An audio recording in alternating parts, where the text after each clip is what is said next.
In the shadowy corridors of modern occultism, few names evoke as much fascination, dread, and cosmic intrigue as the Typhonian Order. Born from the restless imagination of Kenneth Grant, one of Aleister Crowley's most enigmatic successors, this order stands at the crossroads of Thelemic magic, Lovecraftian horror, and extraterrestrial mysticism. It is a fraternity not merely concerned with human enlightenment, but with the unveiling of realities that lie beyond the stars, beyond sanity, and perhaps beyond the very boundaries of existence itself. The Typhonian Order emerged from the New Isis Lodge, an offshoot of Crowley's Ordo Templi Orientis, OTO, founded by Kenneth and Steffi Grant in the 1950s. Grant had been deeply influenced by Crowley's teachings, particularly the Book of the Law, which proclaimed the dawn of a new aeon, the Aeon of Horus.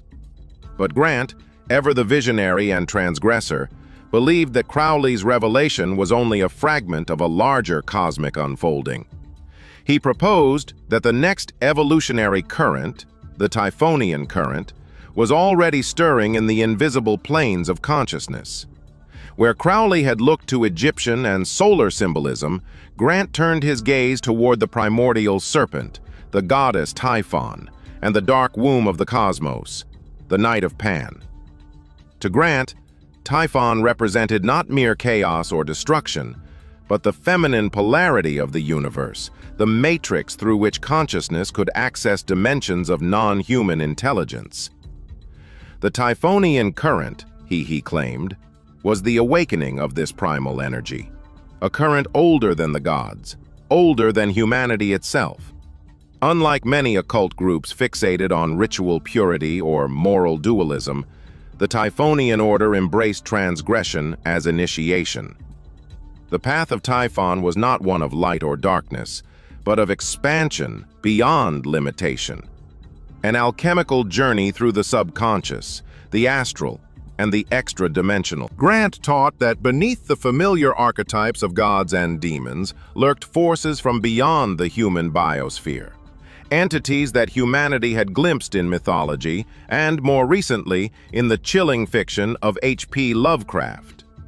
Grant's writings suggested that Lovecraft's fictional horrors, such as Cthulhu, Yog-Sothoth, and Nyarlathotep, were not mere imagination but psychic transmissions from extraterrestrial planes.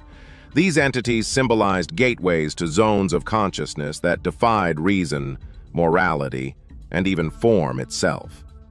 For the Typhonian adept, ritual magic was not only a means of self-transformation, but also an attempt to make contact with these transmundane intelligences, to expand human awareness into non-human modalities of being.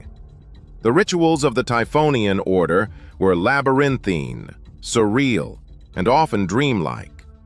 Grant's instructions were filled with cryptic symbols, sexual alchemy, and astral projection techniques designed to breach what he called the mauve zone, a term for the liminal dimension between human consciousness and the cosmic unknown.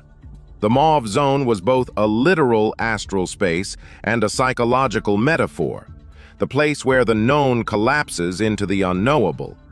To traverse it, adepts practiced a form of magic that fused Thelemic ritual, tantric sexuality, Kabbalistic symbolism, and imagery drawn from Lovecraftian mythos. A typical Typhonian working might involve invocations of Nuit, Set Typhon, or Aiwass, the being who dictated the Book of the Law to Crowley, alongside visualizations of stellar gates, serpentine energy currents, and subterranean temples beneath the stars. Grant's lodges were known to conduct dream workings, where members recorded nocturnal visions believed to be messages from trans-dimensional intelligences. In this sense, dreams, art, sexuality, and ritual all became vehicles for the same pursuit: to awaken the alien within. In the Typhonian system, Set Typhon was not the demonic adversary of Osiris, but the dark god of initiation, the force that opens the gates of the underworld and liberates consciousness from the bondage of form. Grant reinterpreted the Egyptian pantheon through a cosmic lens. Set represented the principle of isolate intelligence, the divine spark of self-awareness that resists dissolution into universal unity. This principle found resonance in later Setian currents, including the Temple of Set founded by Michael Aquino. The Typhonian order also emphasized the Nightside Tree of Life, or the Qliphothic Path, the shadow reflection of the Kabbalistic Tree of Life. Each sphere, or qlipha, represented not an evil realm, but a hidden key to transcendence, concealed behind layers of taboo and fear.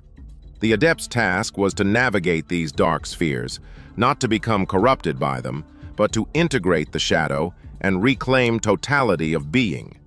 Kenneth Grant's genius lay in his ability to fuse ancient Egyptian myth, Crowleyan magic, Tantra, and cosmic horror into a single occult philosophy. His interpretation of H.P. Lovecraft's Cthulhu mythos was revolutionary. He claimed that Lovecraft, unknowingly, had tapped into the same astral current that Crowley accessed through ritual magic.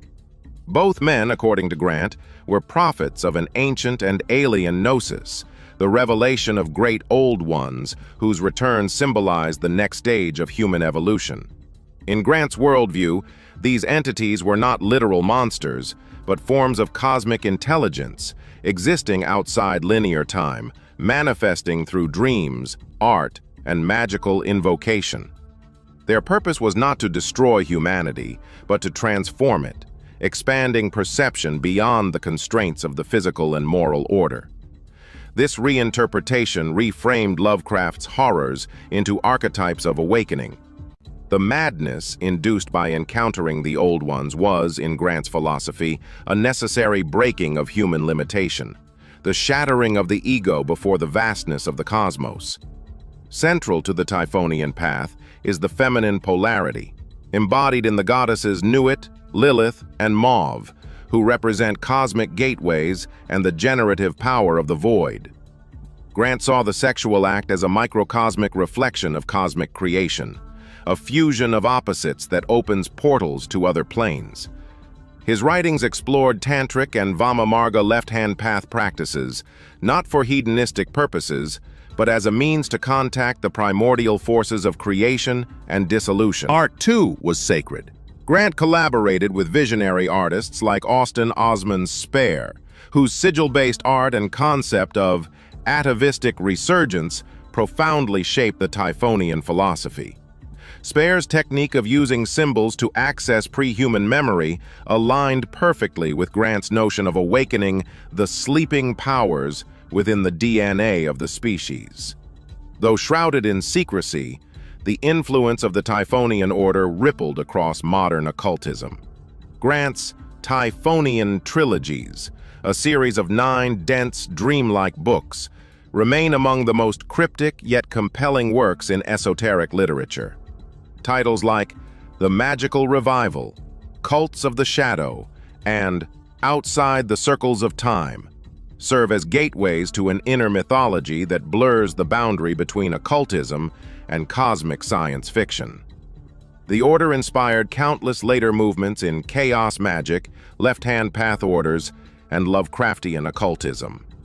Its imagery found echoes in underground art, dark ambient music, and even pop culture depictions of interdimensional horror. Yet, true to its nature, the Typhonian order itself remained elusive, more a living current than a formal organization. After Kenneth Grant's death in 2011, his followers maintain that the Typhonian current continues to flow through those who seek contact with the beyond of beyond, the zones of consciousness where dream and cosmos intersect. At its heart, the Typhonian doctrine teaches that the universe is not only stranger than we imagine, it is stranger than we can imagine. Humanity, bound by its senses and cultural conditioning, perceives only a thin slice of the total spectrum of existence. Through magic, dream, art, and initiation, one may begin to expand that perception, to touch the cosmic vastness, and perhaps to remember our origins among the stars. To walk the Typhonian path is to embrace the abyss not as annihilation, but as revelation. It is to face the alien and the monstrous, to recognize in them reflections of our own hidden divinity. The adept learns that the outer darkness is not evil. It is simply the unknown, waiting to be explored.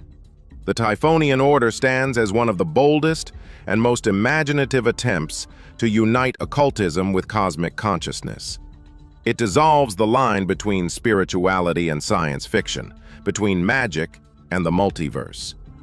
To follow its path is not to seek comfort or safety, but to confront the ultimate mystery, that within the heart of chaos, there is creation, within the abyss, awakening, and within the alien, something profoundly human, the spark of eternal curiosity reaching toward the stars.